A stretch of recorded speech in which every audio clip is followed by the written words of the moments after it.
Selam arkadaşlar, herkese hoş gördük. Bugün yine yepyeni bir videoyla karşınızdayım.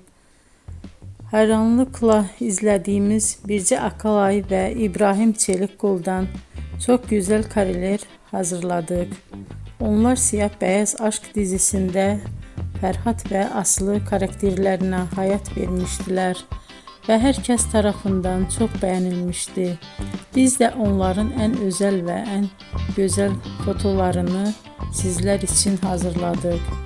Bu muhteşem videoların devam etmesini istiyorsanız bol bol yorum yazıp ve bildirimi her zaman açık bırakın ki videoların ilk önce siz görün.